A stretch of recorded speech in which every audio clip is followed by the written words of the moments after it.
Hello and welcome to my channel. My name is Sean, sometimes known as the Beast, and this is just sorry, the music distracted me then. This is just a sort of what's been spinning this last week or so. There's an album. One album was only released on Friday the 15th of March, as I'm recording this on the 18th, and might as well start with that one. First up is the latest release from the mighty Aborted. It's called Vault of Horrors. This is the one I just mentioned. It's only just come out. It's out on Nuclear Blast Records. Aborted are a death metal grindcore type of band. They've been around for a long time. I only got into them probably maybe 4 albums ago or something like that. I can't remember which one it was. It was first actually. Might have been Retrog or something like that. But yeah, if you're not sure of who Aborted are, this is it's not deathcore, but it's not necessarily what you'd class just as purely death metal. Now on this album they have got 10 guest vocalists, 1 per track, that obviously they all bring their own little bits of flavour, I suppose you could use the word, to each song. We've got some of the guys out of, and I wrote some of these down so I didn't forget them, Archspire, Of Sulphur, Shadow of Intent, Despised Icon and Ingested. Now to be honest, I've heard of Archspire, Of Sulphur and Ingested. I actually own stuff by those 3 bands. A couple of the others I've never heard them before.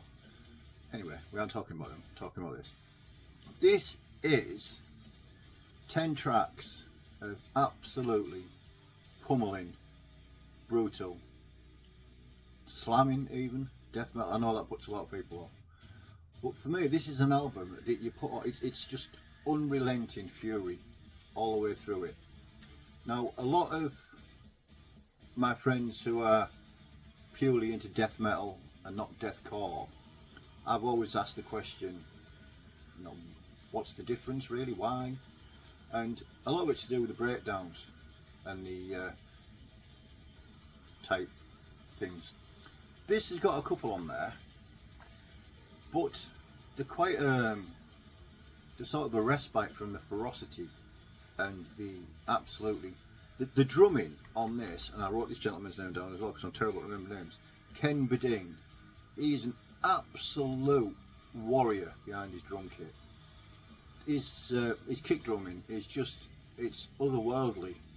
I know myself and Simon, Bearded Red Viking, were discussing over a sherbet or 2 once about who our favourite metal drummers were and would it be something that would be worth discussing in a live stream. Well, as of now, I would definitely throw this gentleman's name into the hat because he's just absolutely superb. This is actually a gatefold, and it's a goatfold. My only one gripe about the artwork is the lettering on the lyrics is very small.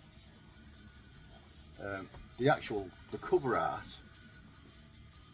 front and back, it's one of my favourite album artworks I've seen for a long time.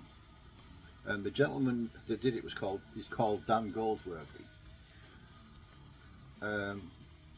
Just here, I don't know if you'll be able to show up, there's a little bit of a throwback to, I'm guessing, what these gentlemen consider the beginning of this type of genre. There's Carcass, who else have we got? Autopsy, and what's the other one say? Sorry, no, it's not Autopsy, it's Cannibal Corpse, Carcass and Dismember. I should learn to read before I do things like this. We've got the Pennywise from the It movies, we've got Art from the Terrifier, I think they're called, a modern absolute slash fest, 2 of them. Down here we've got the little the magic box out of Hellraiser. This main character is obviously a homage to Evil Dead, Hellraiser again, Nightmare on Elm Street, Texas Chainsaw Massacre. But yeah, we aren't talking about the artwork really, are we? The music itself, I say, it's just 10 tracks of unrelenting, pummeling, smash your face in type of music. It's just absolutely brutal. It came on a purple and black split, which isn't really the prettiest of colours, but it sort of ties in with the artwork. The centre labels are quite cool on that one, and where's Lado? That one. So yeah, if you're in the mood for something that's unrelenting and pummeling and slamming and spin kicks you in the head, picks you back up again and elbows you in the face, then I would definitely recommend this. A friend on one of my social media posts actually said it's as if Aborted had wrote 10 songs as covers for the bands that they've got the guest singers with, and then turned them into Aborted songs. It's absolutely, I said, I'm probably not doing it enough justice with my vocabulary, but it's just absolutely brutal and slamming from start to finish. So that's Aborted and Vault of Horrors. Did I say it's available on Nuclear Blast? I think I did. I might be wrong. If I am, it's available on Nuclear Blast. Next up is a band I didn't realise until I bought this were actually from Newcastle. So not that far away from where I currently reside. The band in question is Horrified. The album is called Of Despair. It came out in 2016. Now this is their second full length, and it's on Infernal Devastation Records. This is it's death metal, and it's very the production on it is quite thin. It's got a massive sort of Floridian sound death metal, but with a nod to Sweden as well. It's certainly not it's not groundbreaking. It's, I would dare to say, it's not even an essential album to listen to or to purchase, but it's definitely worth giving it a chance, just to sort of, it's something slightly different. Now the drumming is, I've read a few reviews of the saying that the drumming is a little bit here, there and everywhere, and I can sort of see what they mean. I know the debut album, which was called, can't remember what it's called, Descent into Putridity. So I remembered, I couldn't even bloody say it. The drumming on that was erratic. I think the guy has sort of learnt his craft a little bit better, maybe with his fills and such like. It certainly doesn't make it a bad album. It's solid death metal, I'd say. Floridian sounding more than purely Swedish, but there is a couple of nods to Sweden. The debut was just full-on brutal death metal. In fact,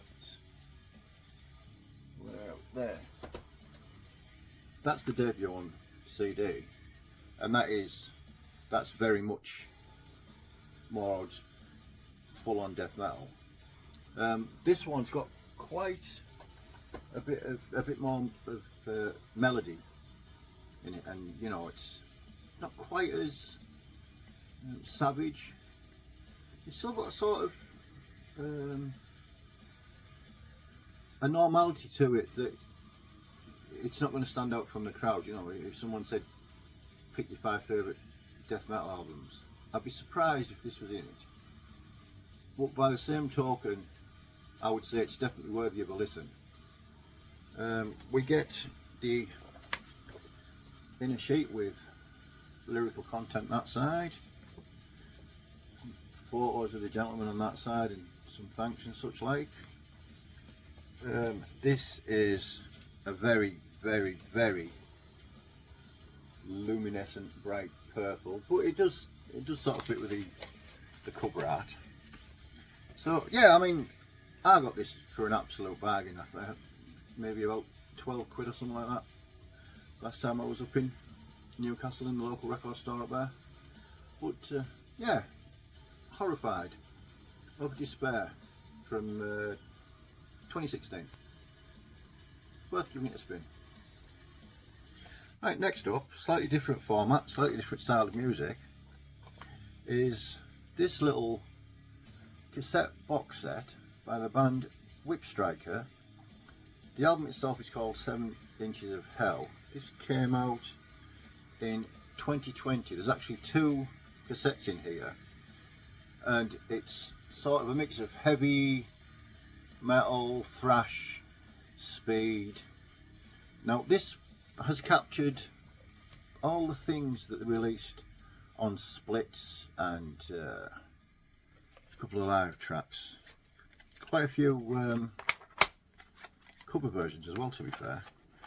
Now this was recorded, sorry, these were recorded, the tracks on these were recorded between 2010 and 2015. Just a plain black shell, and it's the J card. I'm assuming this must be, he's obviously the main dude that, you know, puts everything into it, with some of his pals and chums. And this, to me, when I first listened to it, it sort of reminded me a lot of, if you could take a mix of, there's the other cassette, obviously still black.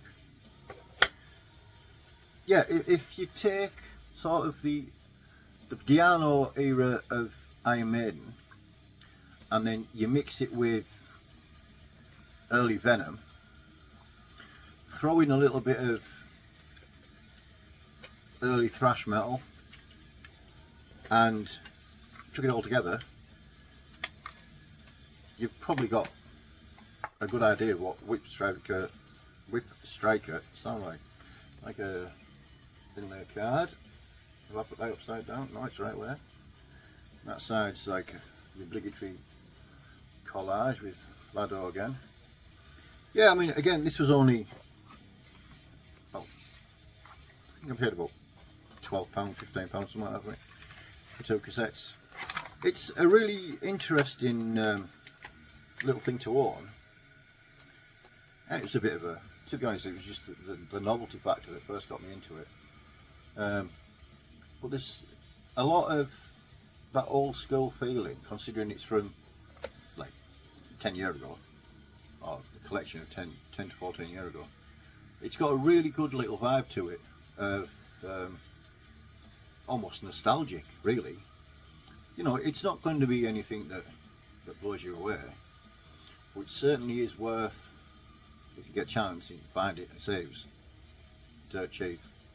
It's worth adding to your collection if you're a fan of the older school of when metal started to become extreme, as it were, with your Venoms and your, I'll say when it became extreme, Diano's metal wasn't really extreme, but yeah, that's the vibe I got from it. I really enjoy it. It's been spun several times. Next up, it's another cassette, and I've realised now why I don't like showing cassettes, because you don't really get to see the full oomph, as it were, of the album art. This is a band called Cen Bergen. These are from Germany, I believe. I wrote it down. No, they aren't. I'm lying. They're from Sweden. This is their debut full length on Darkness Shall Rise Productions. It was originally released on Napalm Records. This is melodic black folk metal. It's got dual vocalists. There's a lady that does, there's some proper Nordic chanting at the beginning, so I know that'll put a lot of people off straight away. I was going to say it's similar to type of stuff that Maker would do, but that'll instantly turn people off it. But the music itself is black metal. The J card is about 84 inches long, so we'll try and make it so you can see it. But yeah, it's got the proper atmospheric black metal. The production is really thin, which is sort of akin to, well, as far as the stuff I've heard, sort of akin to what you'd expect a black metal album to sound like. The gentleman's vocals aren't shrieky, you know, it's just a level above spoken word, I would personally say. But it's just a black shell with the red light right on. But yeah, I've enjoyed this as much, probably more than I expected to a point where I've actually been trying to find it on vinyl. And if that's the case, then some worthy person will be getting this in a VCLT, I would assume. But yeah, it's a really, really good album. It's got me intrigued enough to check out the rest of the discography. I don't even know if they're still, you know, if they're still making music or not. But yeah, it is a really, really, really good album. So that's Cen Bergen and Lorea from 1997. Now, last up for this little update is about, I'm currently in the process of reading Rotting Ways to Misery, the sort of the history of Finnish death metal, and one of the first bands that reading about and piqued my interest was Sacred Crucifix. Now, this is their debut album. This came out on Poison Arrow Records. I was fortunate enough, after listening to it digitally, to find a copy on Discogs for an absolute steal. This is death and thrash metal from Finland. As I said, I've discovered it through Rotting Ways to Misery. They were actually formed in the late 80s, and they've had quite a few breakups and hiatuses, and they released quite a lot of demos. This came out, did I say 2004? Yeah. So they'd obviously spent quite a lot of time learning the craft and such, like, in amongst falling out and fighting and having domestics and stuff, like them band lads do. I mean, the booklet's not very thing. Picture the dudes looking rather mean and moody. But yeah, this is superb. This is an album that I wish I'd discovered a lot earlier. That's going to go out like hell. That's the actual CD, and the back cover, pretty similar to the front one, to be fair. Yeah, the vocals on it are quite gruff, but they are understandable. You know, it's not Cookie Monster or anything like that. The drumming, again, like most death metal drummers, you know, he doesn't miss a beat. It's absolutely quality. I believe they've got another full length after this one, and then I'm not sure, I don't know if they've got that together or if they're planning on making more music. It's predominantly, it's mid-paced. There's a couple of like fast bits when the tempo kicks into gear, but there's like an overwhelming sense of just being crushed by the music. And again, they're a band that have been around for a long time. They just completely got flown by my radar until reading Rotting Ways to Misery. So, I seem to waffle a little bit more in this one than I normally do. Don't know why. I do apologise for that. In the background, this is horrendous. Not the band, the album. The album and the band are called, can't get the book out, not the ad. They're called Necrotic Gorebeast. This is their self-titled debut that came out in 2019. These gents are from Canada, and this is no nonsense, brutal, slamming death metal. The lyrics are just unintelligible, but it doesn't matter because it's all about the riffs and the bounce and the slam, and just to give you an idea of what type of, what you're dealing with, what to expect. The first song title, it's an introduction, it's a nice instrumental called Prostate Deflowering Primate. You sort of know what you're going to get. Autoerotic rectal prolapse, flesh eating ejaculation. That makes you wince just thinking about it, doesn't it? Not nice. There's the guys on the back. This is the only one of theirs I own, to be fair. I mean, I don't even know if we've got any more out.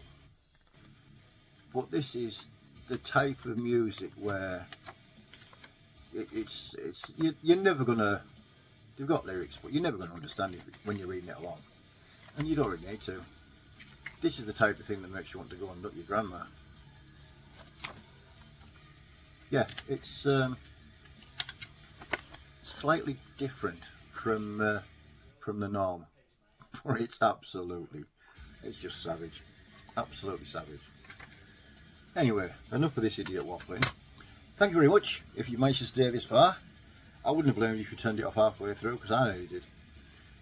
A massive thank you to the subscribers. The count's just sailing away. The competition will keep going for another, it's 18th today, so say another 12, 13 days, something like that. First week in April probably.